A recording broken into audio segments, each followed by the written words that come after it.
안녕하세요. 12월 9일 화요일 아침마다 새로우니 이성재 목사입니다.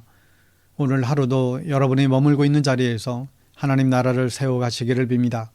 오늘 묵상 본문은 마태복음 6장 22절에서 24절 말씀인데요. 22절을 먼저 봉독하죠. 눈은 몸의 등불이니 그러므로 내 눈이 성하면 온 몸이 밝을 것이요. 아멘. 여러분, 사람이 나이 들면서 제일 먼저 늙는 신체 기관이 어디인지 아세요? 눈이 제일 먼저 늙습니다. 노안이 온다고 하잖아요. 40살이 넘어가면 눈이 어두워지기 시작하죠. 가까운 곳이 잘 안 보이고 작은 글씨가 잘 안 보입니다. 눈은 정말로 중요합니다. 우리의 신체의 감각기관 중에서 제일 중요한 것이 눈이죠. 우리가 얻는 정보의 80%를 눈으로 얻는다고 합니다. 맛을 못 보고 냄새를 못 맡는 것보다 훨씬 불편한 것이 앞을 못 보는 것이죠. 오늘 예수님께서는 이 눈의 중요성에 대해서 말씀하고 계십니다. 눈은 몸의 등불이니 그러므로 내 눈이 성하면 온 몸이 밝을 것이요. 눈이 어떻게 몸의 등불이 될 수 있을까요? 눈이 좋은 사람은 밤에도 잘 봅니다. 밤눈이 밝은 사람들이 대체적으로 눈이 좋은 분들이죠. 여러분들의 시력은 어떻습니까? 23절 말씀에 눈이 나쁘면 온 몸이 어두울 것이니 그러므로 내게 있는 빛이 어두우면 그 어둠이 얼마나 더하겠느냐. 여러분, 눈이 나쁘면 불편하죠. 일단 안경을 쓰고 다녀야 됩니다.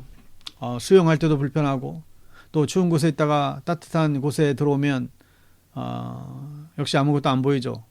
눈이 나쁘면 참 불편하고 위험합니다.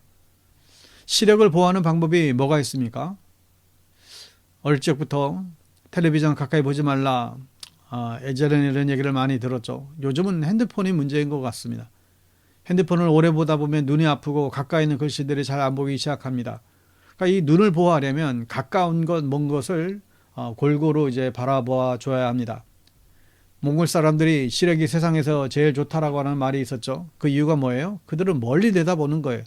저 푸른 초원을 내다봅니다. 어릴 때부터 자기들이 양을 멀리까지 봐야 했고 멀리서 가축을 해치러 오는 그 늑대들을 잘 살펴야 했기 때문이죠. 그런데 그것도 이제는 옛날 이야기고 요즘은 몽골 사람들도 핸드폰을 많이 봐서 눈이 나빠졌다고 합니다. 예수님께서는 지금 우리 이런 시력에 대한 이야기를 하시는 것이 아닙니다.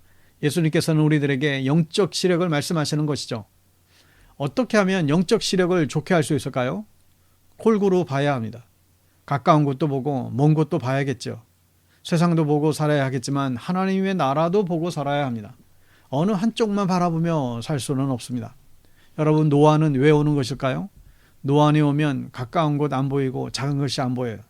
하나님께서 노안을 주시는 이유가 있어요. 내 앞에 있는 것들에 목숨 걸지 말라는 것이죠. 먼 곳을 좀 바라보며 살라는 것입니다. 정말 멀리 있는 저 하늘나라 바라보고 살라고 주시는 것이 이 노안이지 않을까 생각하게 됩니다. 왜 작은 글씨가 안 보일까요? 나이 들수록 작은 것에 목매어 살고 자잘한 것에 다투지 말라는 거예요. 나이 들면 좀 큰 그림 보고 살고 좀 멀리 보고 살라는 뜻으로 우리에게 노안을 주십니다. 민수기 22장 31절 말씀에 그때 여호와께서 발람의 눈을 밝히심에 여호와의 사자가 손에 칼을 빼들고 길에 선 것을 그가 보고 머리를 숙이고 엎드리니. 발람은 예언자였습니다. 그는 발락에게 돈을 받고 하나님의 백성인 이스라엘 백성들을 저주해달라는 요청을 받았죠. 발람은 이런 기도를 할 수 없다는 것을 알고 있었어요. 그런데 그의 영적 눈이 돈으로 가려져 버렸어요. 돈 많이 준다고 하니까 발람은 이스라엘을 저주해 보려고 노력합니다. 그의 눈이 돈으로 가려지니 영의 세계가 보이질 않았어요. 자신을 죽이려고 하나님의 천사가 칼을 들고 서 있는데 자신의 나귀는 이것을 보고 피하려고 하는데 이 발람은 볼 수가 없었습니다. 여러분, 돈은 영의 눈을 가리는 대표적인 도전이죠. 우리가 이 땅을 살면서 돈은 분명히 필요합니다. 그러나 돈이 내 눈을 가리지 않도록 기도해야만 합니다. 잘못하면 돈이 내 눈을 가려버리기 때문에 그렇습니다. 여러분, 영의 눈을 밝게 뜨세요. 이 세상만 보지 말고 저 하늘나라를 바라보는 믿음의 사람들 될 수 있기를 축복합니다. 24절 말씀해 보시면 한 사람이 두 주인을 섬기지 못할 것이니 혹 이를 미워하고 저를 사랑하거나 혹 이를 중히 여기고 저를 경히 여김이라. 너희가 하나님과 재물을 겸하여 섬기지 못하느니라. 예수님이 왜 이런 말씀을 하셨을까요? 당시 사람들은 각자 자기가 중요하다는 생각을 늘 깔고 있었어요. 바리새인들은 자신의 전통이 제일 중요하다고 여겼죠. 그들은 자신의 전통과 다르면 하나님의 말씀도 바꿔버렸어요. 사두개인들은 권력과 재산이 제일 중요하다고 생각했습니다. 세상에서 잘 먹고 잘 사는 것이 중요하지 무슨 천국이나 영생이나 부활은 없다라고 그들은 생각했습니다. 또 정치적으로도 그들은 두 주인을 섬기고 있었죠. 당시 이스라엘은 로마가 지배하고 있었는데 모든 것이 주인은 로마 황제였습니다. 나라 잃어버린 이스라엘 백성들은 로마에 충성을 다해야만 했죠. 이스라엘의 왕도 있었어요. 헤롯 왕을 비롯한 분봉 왕들도 있었고 그들에게 충성을 다해야 했습니다. 이스라엘 백성들은 두 주인을 섬기고 있었던 것이죠.